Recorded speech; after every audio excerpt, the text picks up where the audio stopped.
Bonjour tout le monde. Alors, aujourd'hui au programme, on va terminer la leçon sur le système solaire. Et on va pas forcément parler du système solaire en fait. Ce dont on va parler, c'est plutôt notre place dans l'univers. Donc vous savez qu'on vit sur Terre, qui est la troisième planète du système solaire en partant du Soleil. D'accord, il y a Mercure, Vénus, la Terre. Puis après il y a Mars, Jupiter, Saturne, Uranus, Neptune, etc. etc. D'accord. Ça on l'a déjà vu. Donc nous, ce dont on va parler dans un premier temps, c'est de ce qu'on peut voir la nuit, euh, la nuit quand on lève les yeux au ciel. D'accord. Donc là, ce que vous avez à l'écran, c'est une photo que j'ai faite il y a 2 jours. D'accord. Il devait être 4 heures, non 3 heures du matin, quelque chose comme ça. Bon, c'est pas une très très belle photo. On voit qu'il y a beaucoup de problèmes de reflets, etc. C'est un petit peu flou. Donc qu'est-ce qu'on peut voir dessus? Déjà, la première chose qui frappe, c'est cette espèce de gros spot lumineux là, qui éclaire vraiment beaucoup, et qui en fait est la Lune. D'accord. Alors pourquoi est-ce qu'elle est aussi lumineuse sur cette photo là? C'est parce que simplement mon appareil photo, je l'ai mis dans un mode qui permet de capter beaucoup de lumière en fait. Donc c'est pour ça que la Lune est vraiment très très lumineuse. Mais on ne voit pas que la Lune, bien entendu, on voit des étoiles. Tous les petits points brillants que vous voyez, ce sont des étoiles. Et au centre de la photo, vous voyez cette espèce de bande, alors qui va plutôt dans le sens, je fais plutôt... ouais non, je fais comme ça. Non, dans l'autre sens, comme ça, voilà. Cette bande bizarre, on va dire, qui est visible. D'accord. On, on ne la voit pas très bien, parce que justement, il y a la Lune qui éclaire beaucoup. D'accord. Voilà, allez. Si on zoome un petit peu sur la partie où il y a la Lune, j'ai refait une photo.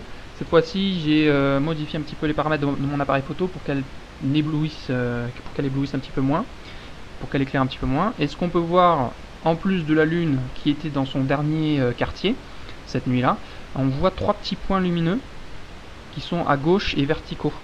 À gauche de la Lune et qui sont à la verticale. D'accord.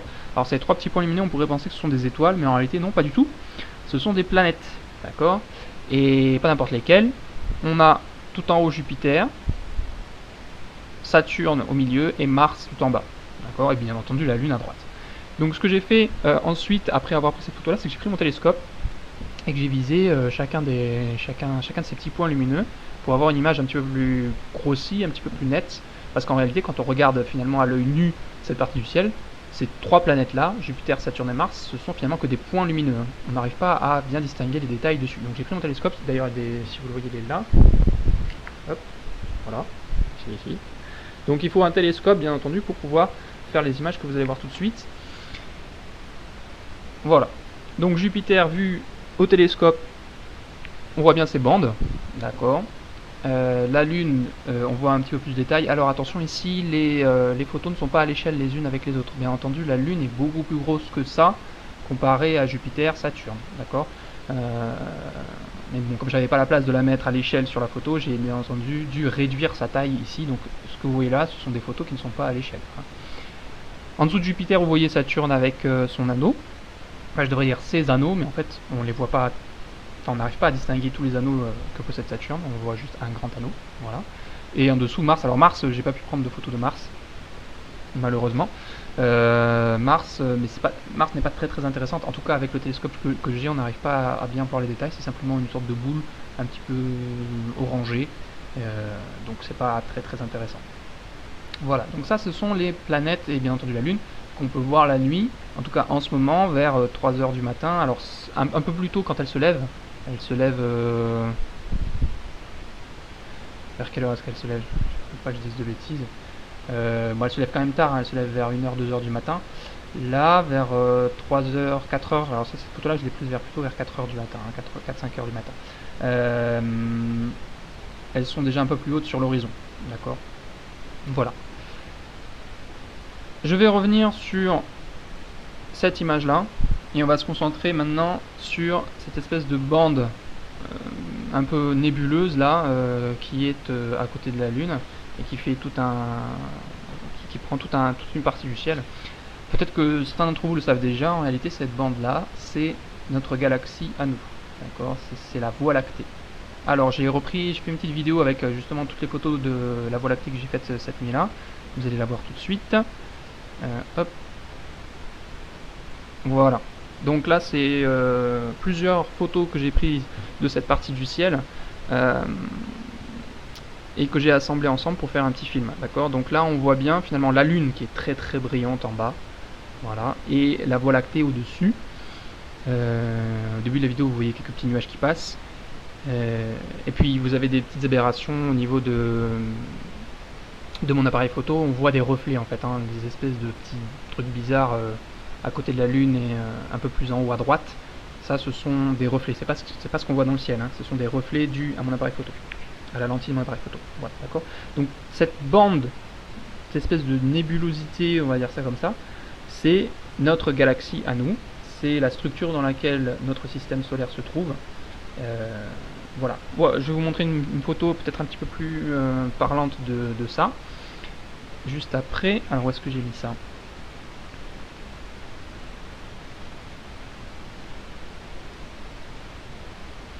Voilà.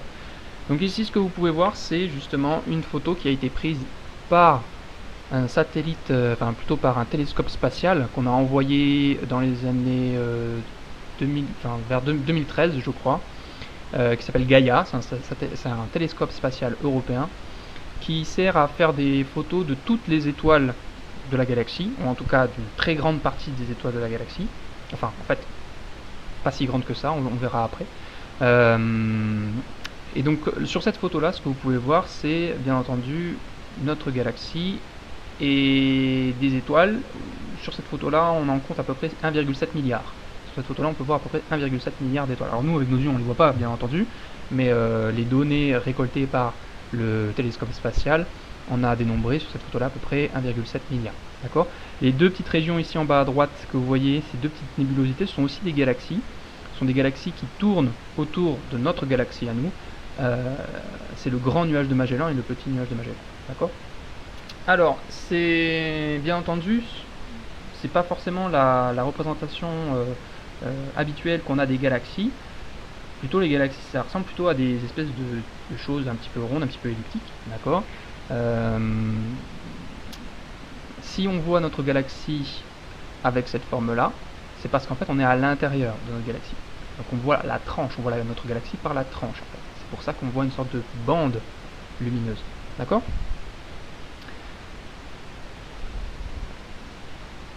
Pour essayer de mieux se représenter ça, je vais repartir sur le logiciel que je vous avais déjà montré, le planétarium, d'accord. Où est-ce que je l'ai? Il est là, voilà. Alors là on se trouve sur la Réunion.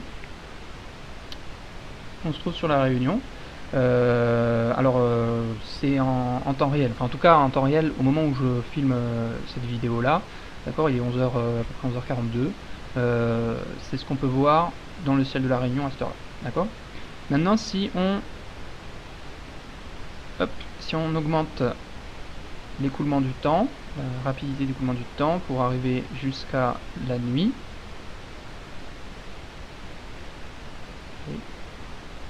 voilà, on voit bien entendu des étoiles qui sont apparues, d'accord, et en plus des étoiles, vous voyez la galaxie, notre galaxie là, cette partie là, qui est en train de se lever aussi. Je vais augmenter encore un petit peu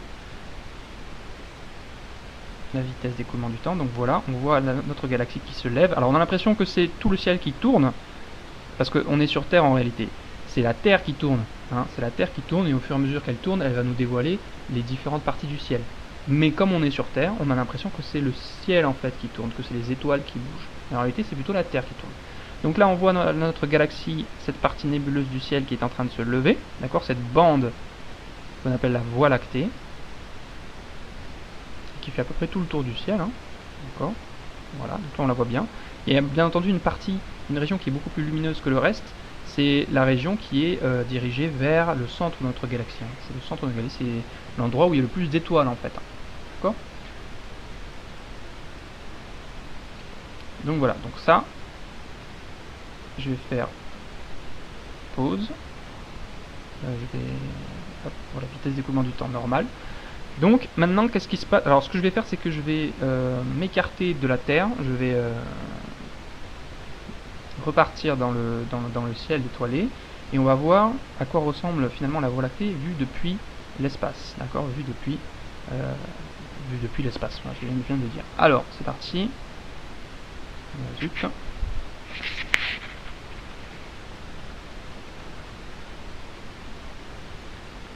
Alors, est-ce que je suis assez éloigné ou pas? Non, pas encore.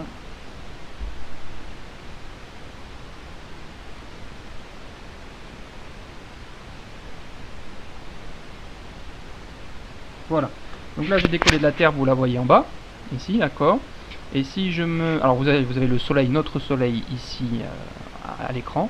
Et quand je me tourne vers le haut, vous voyez la Voie lactée ici, qu'on a vu déjà, qui était déjà visible sur Terre. Et bien entendu, on peut aussi la voir depuis l'espace, hein, bien entendu.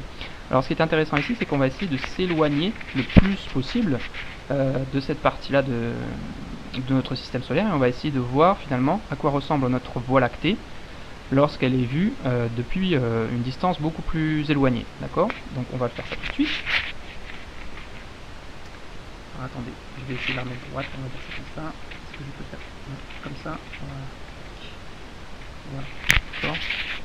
Maintenant, on va reculer. Donc là, on passe bien entendu à côté de la Terre. Et on recule, on recule, on recule, on recule, on recule, on recule. On voit la Lune ici qui est brillante un petit peu et qui bouge aussi.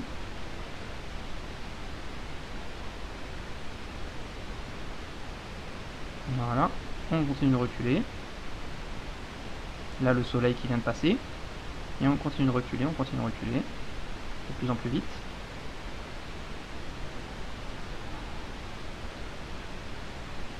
Et plus je m'éloigne, vous voyez qu'il y a des étoiles qui commencent à bouger autour de moi. Je continue de reculer. Toutes les étoiles bougent. Je continue, je continue. Et on voit apparaître finalement, voilà, l'entièreté de notre galaxie, l'entièreté de la Voie lactée. Donc là, je la vois depuis la tranche, d'accord? Voilà, là je suis hors de la galaxie. Maintenant, si je me mets au-dessus, je vais faire un petit mouvement pour pouvoir être au-dessus. Voilà. D'accord? On va se mettre un petit peu. Hop, je vais en mettre un peu droit. Et voilà. Donc voilà à quoi ressemble notre galaxie. Alors c'est une, bien entendu, c'est une animation, donc en réalité, hein, là, tout ce que vous voyez là, ce ne sont pas des photos, hein, bien entendu. Hein. On est incapable d'aller à cette distance-là de notre galaxie. On ne peut pas prendre en photo notre galaxie vue du dessus. Hein. Les distances sont gigantesques. Par exemple, pour vous donner un petit peu un ordre d'idée, le diamètre de notre galaxie ici, hein, si je prends une extrémité de la galaxie et que je vais à l'autre extrémité, le diamètre de notre galaxie fait environ, si je dis pas de bêtises, entre 150... Non, je vais dire de bêtises, entre 100 et 200 000 années-lumière. D'accord? Ça, c'est le diamètre de notre galaxie, entre 100 et 200 000 années-lumière. Sachant que une année-lumière, ça correspond à peu près à 9500 milliards de kilomètres. D'accord? 9500 milliards de kilomètres. Je vous rappelle l'unité qu'on avait apprise pour mesurer les distances dans le système solaire, c'était l'unité astronomique. L'unité astronomique, ça correspondait à peu près à 150 millions de kilomètres. D'accord? 150 millions de kilomètres. Là, la galaxie, elle a une taille de 100 000 années-lumière, donc 100 000 fois 9 000 milliards de kilomètres. Donc c'est gigantesque, c'est énorme. D'accord? C'est une structure qui est gigantesque. Alors, vous voyez peut-être autour, alors là on repère en bas à droite ici le grand nuage de Magellan et le petit nuage de Magellan, qui sont aussi des galaxies, alors qui n'ont pas la même forme que notre galaxie à nous. Nous, notre galaxie, c'est ce qu'on appelle une galaxie spirale barrée. D'accord? Il y a différentes structures de galaxies, différents types de galaxies, on y reviendra juste après. Enfin voilà. Donc, est-ce que vous pouvez voir ensuite, autour de notre galaxie, les points brillants que vous voyez qui tournent autour? En réalité, là, ce ne sont plus des étoiles, ce sont d'autres galaxies. Parce que oui, notre galaxie n'est pas la seule de l'univers. D'accord? Elle n'est pas du tout la seule de notre univers. Il y en a, on ne connaît pas en fait le nombre exact de galaxies qu'il y a dans notre univers, mais ça se compte en milliards, voire même beaucoup plus. D'accord? Sachant que dans une galaxie, dans la nôtre en tout cas, dans notre galaxie, on estime le nombre d'étoiles à entre 200 et 400 milliards. D'accord? Il y a à peu près 200 à 400 milliards d'étoiles dans notre galaxie. Sachant que, alors, toutes les étoiles n'ont pas de planètes, mais la grande majorité des étoiles de notre galaxie ont des planètes. D'accord? Comme notre système solaire à nous en fait. Hein. Elles peuvent avoir plus de planètes que nous ou moins de planètes que nous. D'accord? D'ailleurs, les planètes qui tournent autour d'autres étoiles, on appelle ça des exoplanètes. Exo pour extérieur et planète pour planète. Hein, d'accord. Les exoplanètes, ce sont des planètes qui sont extérieures à notre système solaire. Voilà. D'accord. Donc voilà un petit peu la forme qu'on pense être celle de notre galaxie. D'accord. Parce que bien entendu, je le répète, on n'est jamais sorti et on ne pourra jamais sortir de notre galaxie parce que les distances sont monstrueuses. Les distances sont gigantesques. D'accord. Donc pour envoyer un télescope au-dessus de notre galaxie pour prendre une photo, vu que les distances sont gigantesques, on n'y arrivera jamais. Les temps sont le temps qu'il faudra pour un télescope pour aller au-dessus de notre galaxie prendre une photo sont gigantesques, d'accord, à cause de ces distances énormes. Donc on ne pourra jamais le faire. D'accord. Voilà. Donc voilà pour à quoi ressemble notre galaxie. Ok. Alors, donc j'ai dit tout à l'heure qu'il y avait d'autres galaxies qui existaient dans notre univers et qu'on pouvait les voir, d'accord. J'ai oublié de couper la vidéo.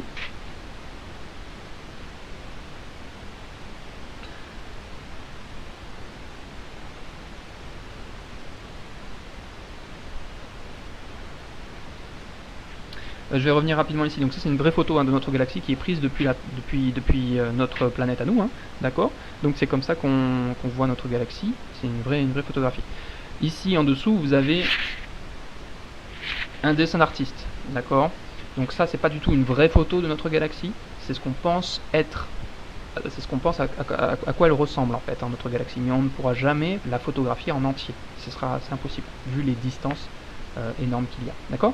Et nous, dans notre galaxie, on se trouverait sur un des bras. Alors, rapidement, vous avez le centre de la galaxie ici, vous avez les deux barres, on va dire ça comme ça, et depuis ces deux barres, vous avez des bras qui partent, on appelle les bras spiraux, d'accord. Et nous, on se trouve dans un bras qu'on appelle le bras local, ici c'est local arm, on appelle aussi ce bras le bras d'Orion en fait, d'accord. Et notre soleil, voilà, se trouve à peu près à l'extrémité de ce bras là, ok. Et donc du coup quand on regarde notre galaxie dans le ciel et qu'on voit cette bande là qui correspond à notre galaxie, en fait on regarde dans cette direction, dans la direction du centre de la galaxie, et c'est ce qu'on observe au-dessus, c'est ce qu'on voit là, d'accord. Voilà. Donc j'ai dit tout à l'heure qu'il n'y avait pas que notre galaxie dans l'univers, bien entendu, hein. Par exemple ici vous avez une photographie, alors attendez, hop, que je remette bien. Alors ici vous avez la photographie d'une autre galaxie qui s'appelle NGC 1300. Donc c'est une vraie photographie, donc c'est une galaxie qui existe vraiment, et on voit que c'est une galaxie qui est spirale barrée. On voit la barre au centre ici, et on voit les bras spiraux qui partent de cette barre. D'accord. Vous avez d'autres types de galaxies, comme par exemple ici la galaxie du tourbillon. Ça aussi c'est une vraie galaxie qui existe. C'est une vraie photo, d'accord. Et on voit, alors là il n'y a pas de barre qui part du centre, en fait les bras spiraux partent directement depuis le centre galactique. D'accord. Voilà. Et donc on peut classer différentes galaxies selon leur forme. Vous avez les galaxies elliptiques ici à gauche. Donc ces galaxies elliptiques, typiquement c'est le grand et le petit nuage de Magellan. D'accord. Et vous avez les galaxies spirales ici, les galaxies intermédiaires et les galaxies spirales barrées. Donc nous on fait partie, notre galaxie à nous fait partie plutôt des galaxies spirales barrées, ce genre de galaxies là, d'accord, voire galaxies intermédiaires. Donc voilà, ok. Autre exemple de galaxie, alors celle-là c'est la galaxie d'Andromède, peut-être qu'il y en a qui ont déjà entendu parler de cette galaxie là. C'est une galaxie, donc c'est une vraie photo celle-là, qui est on va dire une des galaxies qui est voisine à la nôtre en fait, d'accord. Alors voisine c'est un bien grand mot, en fait elle est très éloignée de nous, hein. Elle est à peu près à pareil, alors encore il ne faut pas que je dise de bêtises, elle est à peu près à 2,5 millions d'années-lumière de nous. D'accord, 2,5 millions d'années-lumière de nous. Sachant que notre galaxie à nous, je l'ai dit, elle fait à peu près 100 000 années-lumière de diamètre. D'accord. Donc 100 000 années-lumière de diamètre pour notre galaxie et 2,5 millions d'années-lumière entre notre galaxie et la galaxie d'Andromède. C'est-à-dire qu'il faudrait placer à peu près 20 galaxies, 20 voies lactées les unes à côté des autres pour arriver à la distance qui sépare notre galaxie de la galaxie d'Andromède. D'accord. Alors, petite chose amusante et intéressante, notre galaxie, la Voie lactée, et la galaxie d'Andromède se dirigent l'une vers l'autre. D'accord. et d'ici quelques milliards d'années, elles vont rentrer en collision l'une avec l'autre. Alors bien entendu, on ne sera plus là pour le voir, hein, mais notre galaxie et la galaxie d'Andromède se dirigent l'une vers l'autre. La galaxie d'Andromède est un petit peu plus grande que la nôtre aussi. Voilà. Voilà. Oui, alors ça, alors, autre petite chose intéressante. En 2003-2004, je crois, si je dis pas de bêtises, encore une fois, le télescope spatial Hubble a fait une photographie d'une toute petite partie du ciel. Vraiment toute petite partie du ciel. Une partie qui correspond quasiment à comment dire, une tête d'épingle. Vous prenez une tête d'épingle, vous la tenez à bout de bras et vous regardez la tête d'épingle. Et ben, la partie de la tête d'épingle que vous regardez représente la partie du ciel, enfin la même surface que Hubble a photographiée. Donc c'est une toute petite partie du ciel, et dans cette toute petite partie du ciel, il a réussi à faire cette photo là. Et donc ce que vous voyez ici, tout ce que vous voyez, toutes les structures que vous voyez, ce sont des galaxies en fait. D'accord? Ce sont des galaxies. Donc vous voyez que dans une toute petite partie du ciel, on peut avoir... Alors là, on peut pas les compter, mais dans cette photographie-là, en tout cas, il y a à peu près quelques milliers de structures, quelques milliers de galaxies. Alors parfois, on voit une étoile, bien entendu, qui s'est glissée entre temps. Par exemple, ça, ici, là, c'est sûrement une étoile. Ici aussi, en bleu, c'est sûrement une étoile, qui est une étoile de notre galaxie à nous, hein. Comme on prend une photo depuis notre galaxie à nous, forcément, devant il peut y avoir quelques étoiles, d'accord? Voilà. Mais le reste de ce que vous voyez, ce sont des galaxies. Par exemple, ici, vous voyez une galaxie spirale. Voilà, d'autres galaxies qui sont un petit peu irrégulières. Voilà, donc c'est... En réalité, le ciel est rempli de galaxies. Alors ces galaxies peuvent être plus ou moins éloignées, bien entendu, de nous, hein. Mais le ciel est vraiment rempli de galaxies. Voilà, d'accord? On ne les voit pas la nuit, parce que justement elles sont tellement éloignées que la lumière qui nous parvient d'elles est trop faible pour pouvoir être perçue par nos yeux en fait, hein, d'accord? Donc on ne peut pas les voir à l'œil nu. Il nous faut du matériel très spécifique pour faire ce genre de photographie.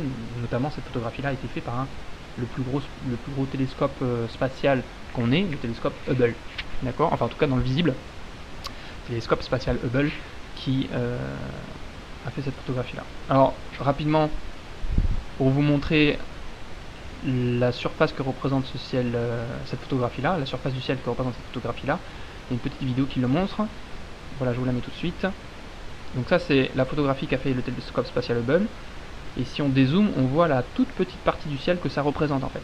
Le nombre de galaxies qu'il y a dans cette toute petite partie du ciel, bien entendu, vous pouvez l'extrapoler à tout le ciel en entier, hein. D'accord? Donc en fait, le nombre de galaxies qui composent l'univers, qui composent notre univers qu'on peut observer, est gigantesque en fait, hein. D'accord? Voilà.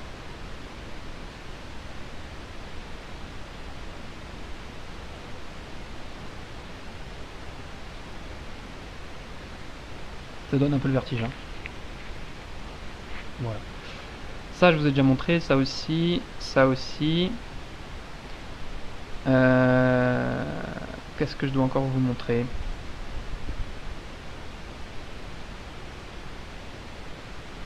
Non, mais c'est à peu près tout. Voilà. Donc, pour résumer, on se trouve, nous, sur une planète qu'on appelle la Terre, qui se situe dans un système solaire, donc avec d'autres planètes qui tournent autour d'une étoile. Et ce système solaire-là, donc ces planètes et cette étoile, sont en réalité dans une structure beaucoup plus grande, vraiment beaucoup plus grande, qu'on appelle des galaxies, et qui sont composées de plusieurs centaines de milliards d'étoiles. D'accord? Pour notre galaxie à nous, entre 100 et 400 milliards d'étoiles. Voilà. Et notre galaxie n'est pas la seule dans l'univers, il y en a des milliards et des milliards d'autres, qui sont elles-mêmes aussi constituées de milliards, de centaines de milliards d'étoiles. Voilà. Donc, ce que vous allez faire dans votre classeur, c'est que vous allez écrire grand 2. Alors attendez, je vais vous mettre l'activité. Voilà. Donc vous allez écrire à la suite grand 2 structure galactique, et vous allez ensuite écrire le petit texte qui est après, hein. C'est tout ce qu'on vient de dire en fait, hein. Je vais le lire là tout de suite. Lorsqu'on observe le ciel la nuit, on peut observer à l'œil nu différentes structures. les étoiles bien entendu, approximativement 3000 à l'œil nu, dans un ciel clair et sans pollution lumineuse. D'accord. Quand vous levez les yeux au ciel la nuit, vous pouvez approximativement voir 3000 étoiles à l'œil nu. D'accord. Mais ça, il faut vraiment être dans des conditions où il n'y a pas vraiment beaucoup de pollution lumineuse. Pollution lumineuse, qu'est-ce que c'est? C'est simplement l'éclairage public. D'accord. Quand vous êtes en ville, vous voyez beaucoup moins d'étoiles le soir, la nuit dans le ciel, parce que justement vous avez la lumière de la ville qui va aussi éclairer le ciel. Et cette lumière va être diffusée par l'atmosphère au-dessus de vous et va du coup cacher, entre guillemets, les étoiles que vous pouvez voir. Donc quand vous êtes par exemple, je sais pas moi, éloigné des villes, quand vous allez je sais pas, si jamais vous dormez dans un gîte à Mafat ou autre, peu importe, il y a beaucoup moins de pollution lumineuse et vous pouvez voir un ciel beaucoup plus clair et beaucoup plus d'étoiles. D'accord. Donc approximativement, vous pouvez voir à peu près 3000 étoiles à l'œil nu dans un ciel clair. D'accord. Et quand il n'y a pas la lune, bien entendu, parce que s'il y a la lune, elle aussi, elle fait beaucoup de lumière, surtout quand elle est pleine, et cette lumière émise par la lune, reflétée par la lune, va cacher un petit peu les étoiles qui sont derrière. D'accord. En plus des étoiles, bien entendu, on peut du coup voir la Lune et certaines planètes, notamment Jupiter, Saturne, Mars et Vénus. Et on peut aussi voir des structures nébuleuses, comme des nuages de gaz ou des galaxies. D'accord. Donc notre système solaire fait partie d'une structure beaucoup plus grande que lui, et que l'on appelle une galaxie. Notre galaxie, qui s'appelle la Voie lactée, fait partie de la catégorie des galaxies spirales barrées. On en a un petit peu parlé. D'accord. Son diamètre est compris entre 100 000 et 150 000 années-lumière, et une année-lumière, c'est à peu près 9461 milliards de kilomètres. D'accord. Et elle contient entre 100 et 400 milliards d'étoiles.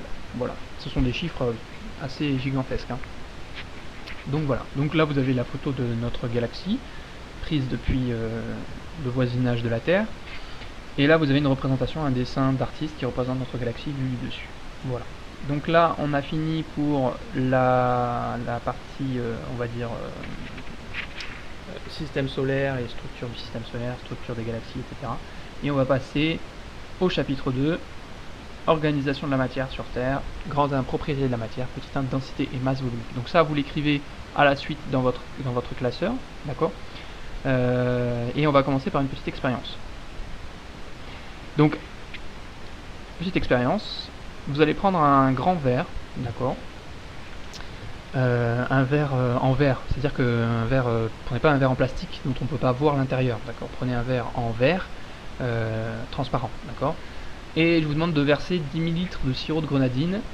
Alors 10 ml, si vous n'avez pas de quoi mesurer des volumes, mettez un fond, d'accord. Vous mettez un fond de sirop, vous mettez à peu près ça de sirop de grenadine, voilà. Et ensuite je vous demande de verser très doucement 10 ml d'huile par-dessus en la faisant couler le long de la paroi du verre. Donc vous mettez ça de grenadine dans le verre, et puis ensuite vous versez encore la même quantité, encore le même volume, à peu près ça aussi, d'huile à l'intérieur de votre verre, d'accord. Et ensuite je vous pose des questions. D'accord, première question. D'abord, petit 1, schématiser ce que vous observez après avoir réalisé l'expérience. Ne pas oublier de légender votre schéma. Petit 2, donner une hypothèse qui pourrait expliquer le résultat que vous avez observé. Donc vous allez observer quelque chose, après avoir versé l'un et l'autre, vous allez observer quelque chose. Et je vous demande de donner une hypothèse pour expliquer ce que vous observez. Question 3, je vous demande de recommencer l'expérience, mais cette fois-ci, vous allez d'abord verser l'huile en premier, d'accord, et ensuite vous versez le sirop de grenadine. Et ensuite, vous obtenez, je vous demande, est-ce que vous obtenez le même résultat que la première fois? Et est-ce que ce nouveau résultat remet en cause votre première hypothèse? Si ça remet en cause votre première hypothèse, c'est-à-dire remettre en cause, ça veut dire est-ce que ça invalide votre première hypothèse? Est-ce que ça rend votre première hypothèse fausse? D'accord. Donc si ce nouveau résultat, cette nouvelle observation rend votre première hypothèse fausse, vous devez faire une nouvelle hypothèse pour expliquer ce résultat-là. D'accord. Question 4. En sachant que 1 ml d'eau est plus léger que 1 ml de sirop de grenadine, mais est plus lourd que 1 ml d'huile, petit a, schématiser ce qu'on pourrait observer si on versait 10 ml d'eau dans un verre qui contient déjà 10 ml de grenadine et 10 ml d'huile. D'accord. Donc là, vous avez la grenadine et l'huile, et je vous demande de verser 10 ml d'eau. Alors, vous le versez aussi, vous essayez de le verser doucement, comme tout à l'heure. Bah, d'ailleurs, c'est le petit B. Versez très doucement 10 ml d'eau dans le verre contenant déjà le sirop de grenadine et l'huile, et est-ce qu'on obtient le même résultat que sur votre schéma? Donc là, cette fois-ci, je vous demande d'abord de faire le schéma avant de faire l'expérience. Puis ensuite vous faites l'expérience, et si vous obtenez la même, je veux dire, le but c'est de voir si vous obtenez par l'expérience le même résultat que votre schéma, d'accord? Je ne sais pas si je suis très clair quand je parle là, mais enfin voilà. Donc vous faites d'abord le schéma de ce que vous pensez qui va arriver, et ensuite vous faites l'expérience pour voir ce qui arrive vraiment, d'accord? Voilà. Pour ceux qui n'ont pas le matériel, je vais le faire. Je vais prendre une vidéo en le faisant moi-même. Donc je vais faire la première question. Non, enfin je vais faire la première expérience, la deuxième expérience. Donc première expérience, je mets le sirop d'abord, puis l'huile. La deuxième expérience, je mets l'huile d'abord, puis le sirop. Donc je vais faire les deux. Je vais vous montrer le résultat, comme ça vous pourrez faire les schémas. Et ensuite, je rajouterai, pour la quatrième question ici, je verserai doucement 10 ml d'eau dans le verre qui contient déjà l'huile et le sirop. D'accord? Voilà. Pour ceux qui n'ont pas le matériel. Ceux qui ont le matériel, vous pouvez bien entendu le faire chez vous. Voilà. Vous recopiez bien entendu tout ça dans votre classeur, l'expérience avec les questions, et vous répondez aux questions bien entendu. Voilà. Allez, on se retrouve du coup pour la vidéo qui illustrera l'expérience que je vous demande de faire. A tout de suite. Allez, donc on se retrouve ici pour faire la petite expérience que je vous ai donnée à faire pour la semaine prochaine. D'accord? Donc pour ceux qui n'ont pas le matériel, je vais vous la faire maintenant, je vais vous montrer les résultats, puis vous pourrez répondre aux questions. D'accord? Alors, donc pour commencer, il faut bien entendu tout mettre bien en place. Donc j'ai pris 2 verres ici pour faire cette expérience-là. L'huile est ici, voilà, c'est de l'huile basique qu'on achète dans le commerce. Le sirop de grenadine est ici, et puis il y a l'eau aussi ici. Voilà, d'accord? Donc alors, l'expérience que je vous ai donnée, comme protocole de verser à peu près 10 ml de sirop de grenadine dans un verre transparent, hein, puis 10 ml d'huile, d'accord? Dans le même verre, bien entendu. Alors, ceux qui n'ont pas d'instrument pour mesurer les volumes, les 10 ml, vous allez les faire à la louche, d'accord? C'est pas très grave en fait, hein. J'ai mis 10 ml à chaque fois, mais 10 ml, c'est un petit peu... enfin c'est précis, mais c'est un petit peu à la louche qu'on peut faire, hein, d'accord? Si vous n'avez pas d'instrument de mesure du volume. Alors, du coup, je verse d'abord la grenadine dans le verre. Voilà, je vais m'arrêter là, à peu près. Puis, l'huile. D'accord? Alors, en versant l'huile, vous y allez doucement, hein, d'accord? Vous pouvez pencher le verre comme ça, et puis faire couler l'huile, voilà, le long de la paroi du verre. Voilà, je vais m'arrêter là. Donc voilà le résultat qu'on obtient en versant le sirop, puis l'huile. Donc, la première question de l'activité, ça va être de schématiser ceci. Schématiser ce que vous observez maintenant. D'accord? N'oubliez pas de légender, d'accord? Mettre bien des flèches sur votre schéma pour indiquer ce que vous représentez. Voilà. Alors du coup, la deuxième question de l'activité, c'est émettre une hypothèse, donner une hypothèse pour expliquer ce résultat-là. D'accord? Voilà. Donc je vous laisse écrire votre hypothèse. Vous pouvez faire pause sur la vidéo si vous voulez. Ensuite, question 3. Cette fois-ci, je vous demande de faire l'inverse, si je me souviens bien de l'ordre des questions. Hein. Donc, c'est-à-dire d'abord verser l'huile, puis ensuite verser la grenadine. Donc c'est ce qu'on va faire tout de suite. Donc je verse l'huile d'abord.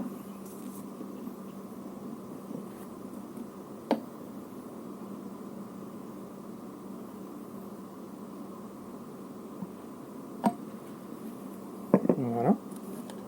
Puis la grenadine.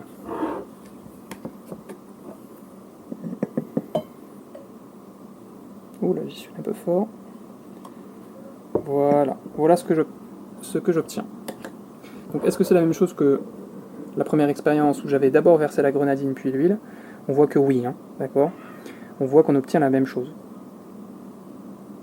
Donc, si on obtient la même chose, est-ce que l'hypothèse que vous avez faite au départ pour expliquer ce résultat-là, est-ce que la première hypothèse que vous avez faite est toujours correcte quand vous obtenez ce résultat-là en ayant d'abord mis l'huile, puis après la grenadine?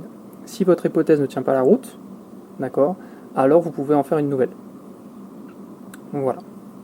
Et ensuite, la dernière question de l'activité, je vous demande, je vous dis surtout que 10 ml d'eau, c'est plus lourd que 10 ml d'huile, mais c'est plus léger que 10 ml de sirop. D'accord? Donc en sachant ça, je vous demande qu'est-ce qui va arriver si jamais je verse de l'eau dans les verres. D'accord? Qu'est-ce qui va arriver à l'eau? Qu'est-ce qui va arriver au sirop? Qu'est-ce qui va arriver à l'huile si jamais je verse l'eau dans les verres? Okay? Donc faites votre hypothèse, votre prédiction, en sachant que 10 ml d'eau c'est plus lourd que 10 ml d'huile et que 10 ml d'eau c'est plus léger que 10 ml de sirop. Que va-t-il se passer lorsque je verse l'eau dans les verres? Allez, on va le faire du coup. Donc je prends l'eau et je vais verser l'eau dans ce verre là. Donc on va y aller doucement.